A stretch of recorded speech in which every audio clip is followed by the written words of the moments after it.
Juliana, nakita mo ba kung nasaan ang kwintas ko?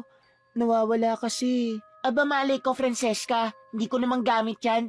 Huwag mo sabihin pinagbibintangan mo na naman ako. Nagtatanong lang naman ako, Juliana. Sobrang defensive mo naman. Nakakapikong ka na kasi. Sa bawat nawawalang bagay dito sa bahay, sa akin mo agad tinatanong na para bang ako yung magnanakaw. Ha? Kailan ko ba sinabing nagnakaw ka? Ano ka ba, Juliana? Iniiba mo agad yung usapan eh. Hinahanap ko lang yung kwintas na niregalo ni Daddy sa akin bago siya namatay. Sobrang mahal nun, hindi yun pwedeng mawala. Eh di hanapin mo, baka nandyan lang yun sa paligid. Inirapan ni Juliana ang pinsan niyang si Francesca na halos mabaliw kakahanap sa kanyang nawawalang hikaw. Ang hindi alam nito, matagal nang kinuha ni Juliana ang hikaw at itinago. Simula nang tumira si Juliana sa bahay ng tiyahin, nagsimula siyang mainggit dahil sa kanyang pinsan na mayroon ang lahat na wala siya. Oh, saan kayo pupunta? Ma'am, isasama ko sana sa party si Juliana kaso nawawala ang kwintas ko kaya hindi po kami makaalis. Saan mo ba nilagay, anak? Nandito lang naman yun sa kwarto ko eh, pero biglang nawala. Hayaan nyo na, baka nailagay ko lang sa ibang lugar. Hahanapin ko na lang bukas. Mauna na kami. Oo nga, bukas na lang natin hanapin. Anong oras na malilate na tayo sa party. Mag-iingat kayong dalawa at maagang umuwi. Napakabait ng pinsan ni Juliana sa kanya. Isinasama siya nito kahit saan katulad ng party. Binibigay din kung anong gusto niya ngunit walang utang na loob si Juliana. Sa sobrang pagiging makasarili, wala siyang pakialam sa kabutihan ng pinsan. Mas nangingibabaw lagi ang kanyang inggit sa tuwing nakikita niya ang mga bagay na wala siya. Isa na ang kinaiinggitan niya sa pinsan na boyfriend nitong si David. Kaya gumagawa siya ng paraan para maagaw ito. Francesca, ayos ka lang ba? Parang nahihilo ko, Juliana eh. Pwede bang umuwi na tayo? Ang dami mo sigurong nainom, no? Patay ka talaga sa nanay mo kung uuwi kang ganito kalasing. Sige na, Juliana. Iuwi mo na ako. Ayoko na dito. Okay, iuwi na kita ngayon. Sa halip na iuwi ang pinsan sa bahay ng tiyahin, may naisip na naman siyang masama. Sa tulong ng isang kaibigan, dinala niya ito sa kwarto ng isa pang lasing na lalaki para siraan sa kanyang boyfriend na si David. Sa ganung paraan, hihiwalayan ang pinsan niya at may pagkakataon na siyang makuha ang lalaki. Juliana, nakita mo ba kung nasan si Francesca? Ha? Hinahanap ko nga rin siya eh. Pero bigla na lang nawala dito sa sofa. Hindi ba kasama mo siya?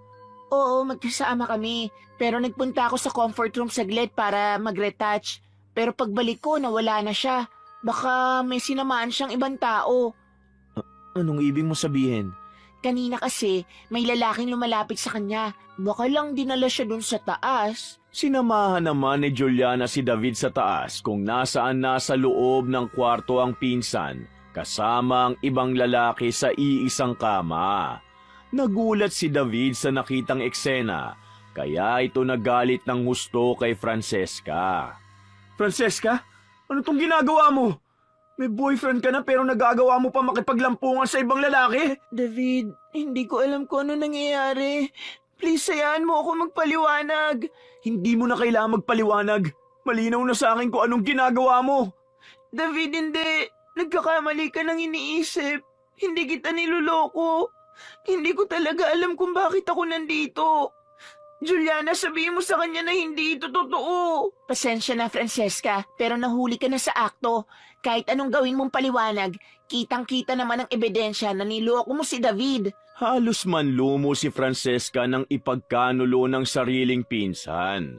Dahil sa nangyari sa gabing yun, tuluyan siyang iniwan ng boyfriend. Natuwa naman si Juliana na makitang gumana ang kanyang plano, kaya naman pwede niya nang maagaw si David. Juliana, bakit mo ginawa sa akin to? Alam mong hindi ko gagawin yun kay David pero bakit hindi mo man lang ako tinulungan? Mas lalo mo pa akong pinagmukhang manluloko sa kanya. Aba, Francesca, sarili mong kagagawan yan. Tapos sa akin mo sinisisi? Gusto mo pa bang pagtakpan kita? Sorry hindi porket magpinsan tayo, pagtatakpan ko na ang mga kagagahan mo. Deserve mo na iwan ka ni David. Paano mo nasabi yan, Juliana? Tingin mo ba talaga niloloko ko si David? O baka ikaw ang nag-frame up sa akin para maagaw siya? Ay, ang galing. Sabi ko na nga ba ako pa rin ang kontrabida sa paningin mo eh. Pero bahala ka sa kung anong iisipin mo. Basta alam kong wala akong ginagawa masama. Kapag napatunayan kung may kinalaman ka sa nangyari, Juliana, hindi talaga kita mapapatawad kahit magpinsan pa tayo. Hindi naman natakot si Juliana sa babala ng kanyang pinsan dahil tingin niya madadala niya lang ito sa mga kadramahan niya. Alam niya kasi kung paano paikuti ng pinsan at tiyahin, lalo na't mabait ito at maunawain. Juliana, magsabi ka ng totoo. Ikaw bang may gawa kung bakit iniwan ng pinsan mo ng boyfriend niya? Gabi-gabi nang umiiyak ang anak ko. Tita Susan, wala naman po akong kinalaman dun. Sumama lang ako kay Francesca sa party. Marami kasi siyang nainom nung gabing yun eh. Kaya hindi niya maalala ang mga ginagawa niya dahil sa kalasingan. Kilala ko ang anak ko. Hindi niya magagawa yun. Kung wala ka talagang kinalaman, bakit nakita kitang kasama si David kahapon? Ano pong sinasabi niyo, tita? Baka akala niyo po inagaw ko si David Hindi po. Magkaklase lang kami sa isang subject. Ito lang ang masasabi ko sa iyo, Juliana. Huwag na huwag mo sasaktan ng pinsan mo. Dahil sa oras na saktan mo siya, magiging malaki ang kapalit. Ilang araw ang lumipas matapos iwan si Francesca ng boyfriend. Nagulat na lang siya nang makita si David at si Juliana na naghahalikan sa likod ng campus. Sinusundan mo ba kami, Francesca? Mga walang hiya kayo. Traitor ka, Juliana! Ahas ka! Anong pinagsasasabi mo? Wala akong inahas dahil wala naman na kayong relasyon ni David. Ikaw ang naglasing sa akin sa party, Juliana. Sinadya mo yun para sirain ang reputasyon ko sa lahat, lalo na kay David. Ha? At ano namang ebidensya mo? Di ba wala? Puro ka lang kasi pagbibintang, Francesca. Wala ka mapapatunayan. Hindi mo lang matanggap na wala na kayo ni David kaya galit ka sa akin. Oo. Hindi ko talaga matatanggap ang ginawa mong pagtatraidor sa likuran ko. Bakit hindi mo na lang aminin na naiinggit ka sa akin kaya ginagawa mo to? Wow, ang taas naman ng tingin mo sa sarili mo, Francesca. Wala akong dapat kainggit sa'yo dahil kaya kong kunin ang lahat ng gusto ko. Talaga lang sa pagiging desperada mong yan, naiintindihan ko na kung bakit mo nagagawang mga agaw ng bagay na hindi naman sa'yo. Sobrang napikon si Juliana sa sinabi ng kanyang pinsan at hindi niya napigilan ang sariling sabunutan nito hanggang sa nagpang-abot na sila. Nadaanan sila ng principal kaya sila pinatawag sa opisina nito. Anong problema yung dalawa? Bakit kayo nagsasabunutan sa loob ng campus? Ma'am, siya po ang nauna. Bigla niya na lang po akong inatake. Sinungaling. Ikaw ang unang sumabunot sa akin dahil pikon ka. Guilty ka lang kasi totoong sinabi kong mga agaw ka. Ano ba itong pinag-aawayan nyo? Kung hindi kayo mag-aayos, ipatatawag ko ang parents ninyo. Ma'am, magpinsan po kami. At galit siya dahil hiniwalayan siya ng boyfriend niya na ngayon ay boyfriend ko na. Wala na akong pakialam kay David, Juliana. Kahit itali mo pa siya sa palda mo. Ang hindi ko lang matanggap, tinuring kitang parang kapatid. Tapos ito lang ang igaganti mo sa akin. Sige lang, darating din ang karma mo. Tumalikod na lamang si Francesca at hindi na pinatulan si Juliana. Alam niyang wala na ring kabuluhan para pag-agawan nila ang isang lalaki. Ang tanging ginawa niya na lang, magsumbong sa ina sa kasamaan ng kanyang pinsan. Ma'am, binibigay ko naman ang lahat sa kanya. Tapos nagawa niya pa akong siraan sa iba. Hindi ko po talaga maintindihan. Anak, wala kang kasalanan. At wala ka ring pagkukulang. Sadyang hindi lang siya marunong makontento. Bakit siya nagkakaganon, ma'am? Ano pa bang gusto niya? Anak, ang taong inggitera at ganid, hindi kailanman makukontento. Kaya kailangan ko siyang turuan ng leksyon. At paano po? Ayaw niya ring makinig sa akin. Hayaan mo ako ang gumawa ng paraan. Sa kabilang banda, nasa kanyang kwarto si Juliana habang sinusuot ang mga hikaw at kwintas na ninakaw niya mula sa drawer ng pinsan. Nagulat naman siya nang biglang pumasok sa kanyang kwarto ang bunsong kapatid ni Francesca na si Jonas. Ate Juliana, hindi ba yan yung alas na hinahanap ni Ate Francesca? Hoy, manahimik ka. Pag nagsumbong ka, malilintigan ka talaga sa akin. Masama pong ginagawa mo, Ate Juliana. Nagnanakaw ka po ng gamit na hindi sa'yo. Wala akong pakialam. Kukunin ko kahit na anong gusto ko. At ikaw bata ka, itig mo yung bibig mo kung ayaw mong paluin kita. Ang sama mo, Ate Juliana! Tumakbo sa labas si Jonas at nais magsumbong sa kanyang ate. Hinabol naman siya ni Juliana sa labas. Hihilahin niya sana ito, ngunit nadapa si Jonas malapit sa hagdan kaya ito nahulog sa baba. At tiyempo namang nasa baba si Tita Susan. Jonas, ano nangyari sa anak ko? Tita, nahulog po siya sa hagdan dahil sa katatakbo niya. Diyos ko po, ang anak ko! Dalhin po natin siya sa ospital ngayon din. Lumabas naman si Francesca sa kanyang kwarto at nagulat din sa nadatnan sa baba. Nakita niya ang kapatid na nakahandusay sa sahig at may dugong nakakalat. Anong ginawa mo sa kapatid ko, Juliana? Huwag mo nga akong laging pagbintangan, Francesca. Naglalaro ang kapatid mo sa taas. Nadapa siya sa hagdanan kaya siya nahulog. Hindi ako naniniwala sa'yo. May ginawa ka sa kapatid ko. Tama na yan, Francesca. Dadali muna natin sa ospital ang kapatid mo. Nagpunta sila sa ospital at sa kabutihang palad, nakaligtas si Jonas. Nakahinga ng maluwag ang mag-inang sina Susan at Francesca dahil hindi naman napano ang bata. Habang si Juliana naman ay kinakabahan na kapag nagising na ang bata ay ibuko siya nito. Juliana, hindi ako naniniwala sa sinasabi mong nadapa ang kapatid ko. Alam kong maingat si Jonas. Alam niyang delikado yun. Wala namang saysay kung magpapaliwanag ako sa inyo eh. Dahil kahit anong sabihin ko, hindi niyo naman ako paniniwalaan. Ako na lang palagi ang mali.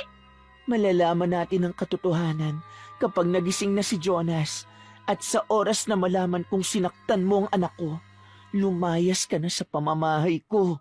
Tita, wag naman po kayong ganyan. Hindi ko magagawang saktan si Jonas. Pinsan ko siya. Kung ako nga nagawa mong saktan eh, paano pa kaya ang kapatid ko? Kumuyom ang mga kamao ni Juliana.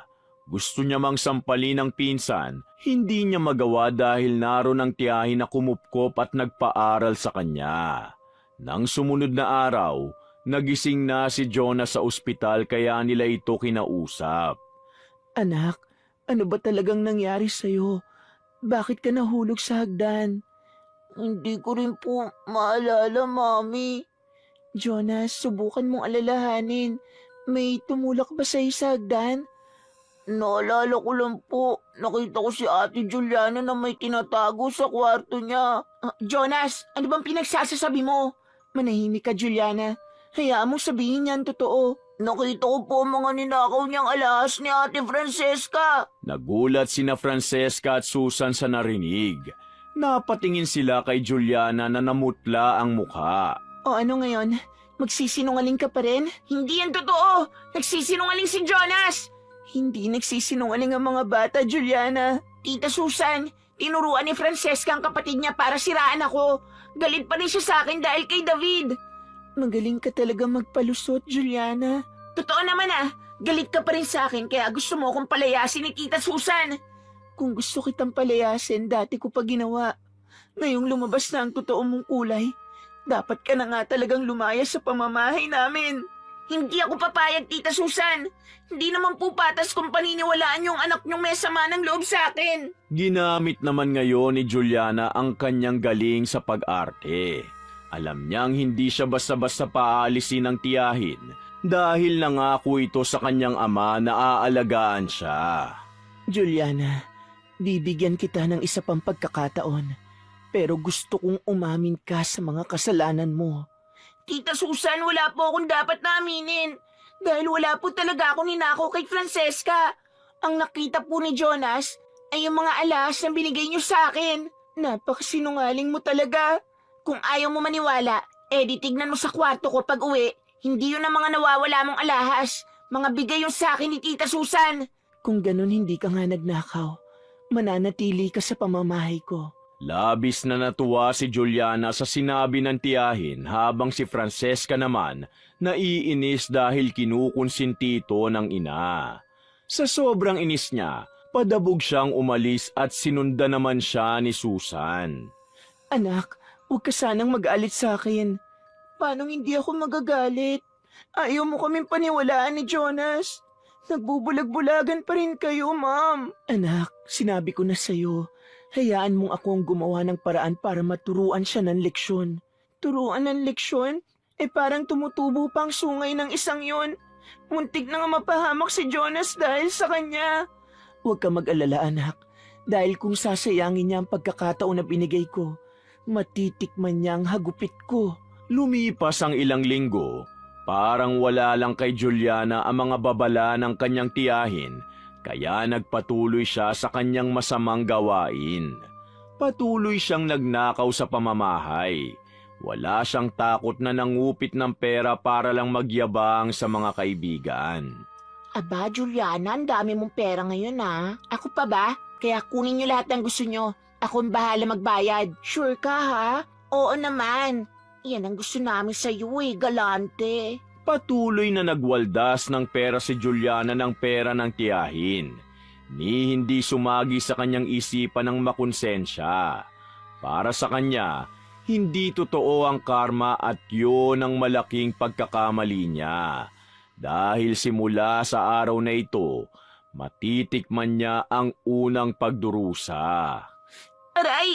Ang sakit ng likod ko! Ayos ka lang ba, Juliana? Ano nangyayari sa'yo? Hindi ko alam. Basta ang sakit ng likod ko. Halika nga, tignan natin sa loob ng comfort room. Baka may kumagat lang sa'yo. Hindi to kagat. Parang may kung anong tumutusok sa likod ko. Pagpasok nila sa comfort room, hinubad ni Juliana ang suot na pang-ibabaw at tinignan ng kaibigan ang kanyang likuran.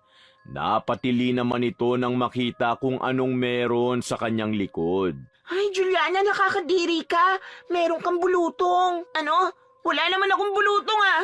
Yaks, ang dami pa. Diyan ka na nga. Hoy, wag mo ako iwan dito, ano ba? Naiwang mag-isa si Juliana sa loob ng comfort room at napasigaw siya dahil mas lalong humapdi ang mga bulutong sa likod. Tinignan niya ito sa harap ng salamin at nanlaki ang mga mata niya na pumangit ang makinis niyang balat. Hindi pwede to. Ano nangyayari sa likod ko? Babe, lumabas ka na dyan. Nababagot na ako dito kakahintay sa'yo ah. Bakit bigla na lang ako nagkabulutong? Hindi to pwede makita ni David. Juliana, okay ka lang ba dyan? Yes, babe. Hintayin mo lang ako dyan. Nagpapalit lang ako. Pagkalabas ni Juliana, umakto siyang tila walang nangyari. Sinubukan niyang tiisin ang hapdi sa likuran, ngunit mas lalo lang itong tumindi. Juliana, ayos ka lang ba? Bakit parang namimilipit ka sa sakit? Wala to, David. Medyo masama lang ang pakiramdam ko pero okay lang. Sigurado ka? Kung gusto mo nang umuwi, sabihin mo lang sa akin. Okay lang talaga ako, David. Magsaya lang tayo. Okay, babe. Mamaya na tayo umuwi. Maaga pa naman eh. Habang lumalalim ang gabi, hindi alam ni Juliana ang sumpang darating sa kanya. Patuloy niyang binaliwala ang lahat. Hanggang sa bigla na lang may tumubo sa kanyang likuran. Juliana, ano yan nasa likod mo? Wala to. Hindi, parang may tumutubo sa likuran mo. Aray! Masakit! Nagulat ang mga tao sa paligid nang makita na may mga pakpak na tumubo sa kanyang likuran. Nagsigawan ang mga ito sa takot at tinawag siyang aswang. Tulungan niyo ako! Hindi ako aswang! David, please, hindi ako aswang! Hindi ko alam kung ano nangyayari sa akin! Lumayo ka sa akin! Isa kang aswang! Ang iba sa paligid ay kinunan siya ng video at pinagtawanan. Tila binagsakan ng langit at lupa si Juliana na makita ang mga itim na pakpak na tumubo sa kanyang likod at hindi niya mawari kung bakit siya nagkakaganon. Inisip niya pa na baka lasing siya at may nainom na pinagbabawal na gamot. Hindi totoo to. Isa lang tong panaginip. Pinaglalaruan lang ako ng sarili kong isip. Hindi ako aswang. Nawalan bigla ng malay si Juliana at nang magising siya, natagpuan niya ang sarili sa kanyang kwarto. Sa sobrang takot, napatingin siya sa kanyang likuran at napasinghap nang mapansing wala na ang mga pakpak at bulutong. Nagulat naman siya nang makita si Susan na nakatayo pala sa gilid ng kama. Juliana, Ninanakawan mo ba ako ng pera ko? Tita, ano pong pera? Sagutin mo lang ako ng oo o hindi. Tapos ang usapan. Siyempre hindi po. Hindi ko po kayo pagnanakawan, tita. Hindi na nagsalita pa si Tita Susan at nginitian na lamang si Juliana kaya siya nang ilabot dahil kakaiba ang mga tingin nito. Teka, Tita Susan, may itatanong sana ako. Ano yun? May nangyari po bang masama sa akin? Hindi ko alam, Juliana. Pero ikaw lang ang makakaalam. Tinalikuran siya ni Tita Susan at naiwang nagtataka si Juliana kung totoo ba ang nangyari o isa lamang panaginip. Hindi naman siguro ako nababaliw. Sa sobrang pagkabalisa, tinawagan ni Juliana ang kaibigan na si Betty upang makasiguro na hindi siya nababaliw. Betty, nagpunta ba tayo sa bar? Oo, nagpunta tayo kahapon at sobrang nalasing ka nga. Mabuti nga inatid ka ni David pa uwi dyan. Talaga? Wala namang nangyari sa akin na kakaiba, hindi ba? Wala naman. Pero naalala ko sabi mo sumasakit ang likod mo, yun lang. Yun lang? Hindi ako nagwala. Oo nga, Juliana. Ano bang problema? Hindi niya na sinagot ang tanong ng kaibigan at ibinaba na ang tawag. Nakahinga ng maluwag si Juliana dahil napatunayan niyang isa lang panaginip na naging aswang siya. Bumalik ulit ang kanyang sigla at ang unang sumagi sa kanyang isip ay maglakwat siya. Ngunit paglabas niya ng kwarto, nakita niya si Francesca sa labas na nagwawalis. Oh, gising na pala ang Disney Princess. Bilib din naman ako sa kakapalan ng mukha mo, Juliana. Tanghali ka na nga magising, hindi mo pa nilinis ang kalat mo sa sala. Alam mo ba, sumuka ka lang naman kagabi. Di sorry. Nalasing lang ako kagabi kasi masaya kami nagiinuman ni David. Naalala ko pa nga, hinatid niya ako kagabi. Ang sweet niya, di ba? Ano? Sigurado ka ba sa sinasabi mo? Hindi naman si David ang nagatid sa'yo kagabi, kundi ibang lalaki. Ano? Pero ang sabi ni Betty, si David daw ang nagatid sa akin Aba, malay ko sa'yo. Nandun ba ako sa bar? Padabog na tumalikod si Juliana at tinawagan ulit ang kaibigang si Betty. Ngunit hindi siya nito sinasagot. Ganon din ang boyfriend niyang si David. Wala siyang magawa kundi puntahan na lang sila sa kanilang tambayan. At pagdating niya sa bar, nakita niya ang dalawang naglalampungan. Mga hayop kayo! Pinaglololoko niyo lang ako! Juliana, kumalma ka nga. Maka-akto ka naman na parang asawa ka. Side chick ka lang din naman ni David. Bruwa ka! Mga agaw ka! Mga agaw? Wow, ikaw pa talaga nagsabi niya na. Hindi ba't inagaw mo lang din naman si David sa pinsan mong si Francesca? Oh, ba't hindi ka makapagsalita? Kasi totoo, di ba? Mga agaw ka rin kaya quits lang tayo. Hindi makaimik si Juliana. Nanumbalik sa kanya ang ginawa niya kay Francesca noon. Hindi niya kinayanan ng kahihiyan kaya siya tumakbo palayo. Pumasok na lang siya sa campus at doon niya naman nakabangga si Francesca sa second floor. Hoy, pinagplanuhan mo bang gantian ako ha? Kaya ginamit mo si Betty? Anong pinagsasasabi mo dyan? Maang-maangang ka pa. Ikaw ang nasa likod kung bakit ako niloko ni Betty at David. Pinagbibintangan mo pa talaga ako sa bagay na yan. Hindi ba malinaw sa'yo na kinakarma ka na? Hindi totoo ang karma. Pero ang gumante, yun ang totoo.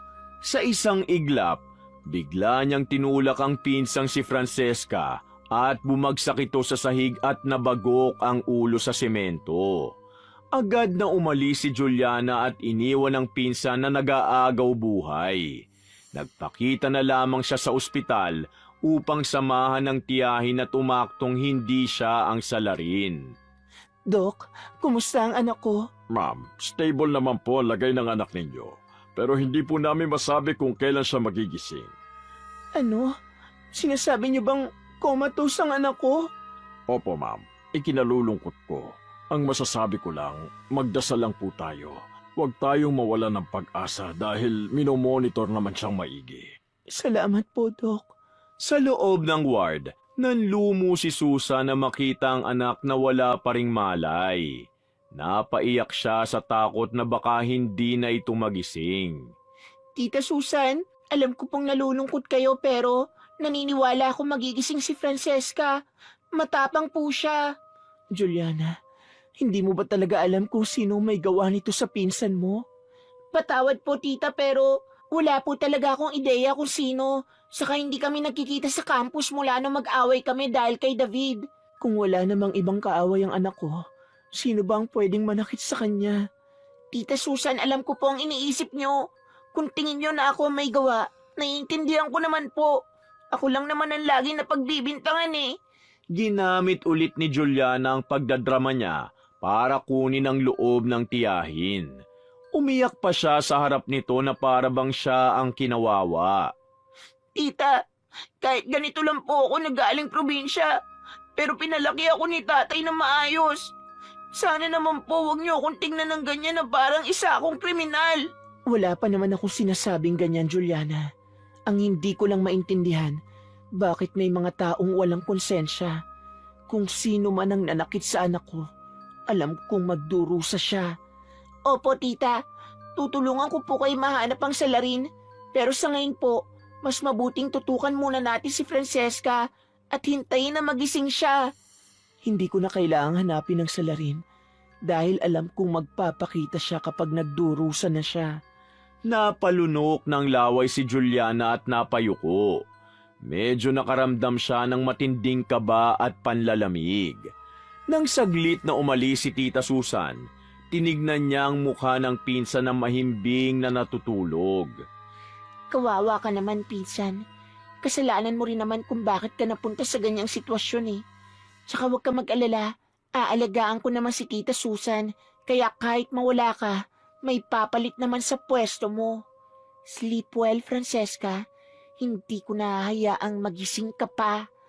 Nasa labas naman ng pinto si Jonas at narinig niya ang mga sinabi ni Juliana. Natakot siya sa nalaman at kaagad na ipinaalam ito sa kanyang ina. Lumipas ang isang buwan, hindi pa rin nagigising si Francesca at labis yung ikinatuwa ni Juliana dahil walang humahadlang sa mga plano niya. Halos agawin niya na ang kwarto ng pinsan. Sinusuot ang mga damit nito at kulang na lang ay nakawin niya rin ang katauhan nito. Anong ginagawa mo sa kwarto ng anak ko? Tita, nililinisan ko lang po ang kwarto niya para naman po matuwa siya pagbalik niya. Wala kang dapat linisin dyan. Mas mabuti pang linisin mo ang sarili mong kwarto dahil yun ang makalat. Pasensya na po, Tita Susan. Teka po, gusto niyo po bang timplahan ko kayo ng kape? Huwag na, nakapagkape na ako. Sinusubukan namang kunin ni Juliana ang loob ng tiyahin ng mga nakaraang araw. Ngunit napansin niya ang pag-iiba ng pakikitungo nito sa kanya. Tita, okay lang po ba talaga kayo? Juliana, tingin mo ba magiging maayos ako habang nasa ospital ang anak ko na walang malay? Alam ko naman po, Tita Susan, pero sinabi na ng doktor na magiging okay lang ang lagay niya. Magigising din po siya kalaunan. Pero ayoko magpakampante. Alam kong may umaaligid na masamang tao at nararamdaman ko yun. Maniwala kayo, Tita Susan. Walang mangyayaring masama sa kanya. Pilit nang umiti si Juliana kahit naiinis na siya sa mga pasaring nito. Alam niya namang siya lang ang taong pinagdududahan nito, kaya hindi na siya nagtaka pa. Pag-alis ng tiyahin, balak niya sanang maglakwatsa kaya siya naghanda. Ngunit nagulat siya nang mapansing naglalagas ang kanyang buhok. Bakit naglalagas ang buhok ko? Sa sobrang paglalagas nito, halos makita niya na ang anit sa ulo. Napasigaw siya sa sobrang takot kaya binitiwan niya ang suklay. May mahalaga pa siyang dadaluhang party kaya siya natataranta. Ano ba nangyayari sa akin? Hindi pwedeng hindi maganda ang buhok ko. Nakahanap naman siya ng isang wig sa kwarto ni Francesca at isinuot niya ito para itago ang nakakalbong ulo. Ninakaw niya pa ang bagong dress ng pinsan at isinuot ito papunta sa party. Ay wow, ang ganda ng suot mo, Juliana. Mamahalin ang brand nito, no? Hindi mo afford. Mayabang ka talaga, Juliana. Bakit? May pagmamayabang naman talaga ako, no? O sige, edi ikaw nang mayaman. Maraming ipinagyabang si Juliana sa party kahit wala naman itong katotohanan. Pilit niyang ginagaya ang pinsang si Francesca na sosyalin at elegante ang dating. Napansin naman yun ni na Betty at David na nakamasid sa kabilang mesa. Tignan mo si Juliana, David, oh. Parang ginagaya niya si Francesca. Pansin mo ba? Oo nga, sa damit pa lang alam kong pag-aari yan ni Francesca eh. Tingin mo, hindi kaya siyang tumulak kay Francesca? Hindi ako sigurado pero posibleng siya ang may gawa. Dahil minsan niya nang nasabi sa akin na gusto niyang mawala si Francesca sa landas niya. Oh no, mukhang tama nga ang kutob ko. Siya nga sigurong may sala. Sa gitna ng party, masayang nagsasayaw si Juliana sa dance floor kasama ang ibang lalaki. Ngunit biglang nahulog ang kanyang wig at nagulat ang mga kasama na makitang kalbo siya. OMG, nakakahiya ka. Kalbo ka naman pala, Juliana. Naniga si Juliana sa kanyang kinatatayuan. Nakita niya ang lahat ng tao na pinagtatawanan siya. Akma sana siyang aalis ngunit hinila siya ni David. Ikaw bang tumulak kay Francesca kaya siya nabagok? Huwag mo nga akong pagbintangan, David. Umamin ka na kasi, Juliana. Ikaw ang tumulak kay Francesca dahil ang gitera ka. Gusto mong palitan si Francesca. Tingnan mo nga ang sarili mo. Kahit damit, ninakaw mo pa sa kanya.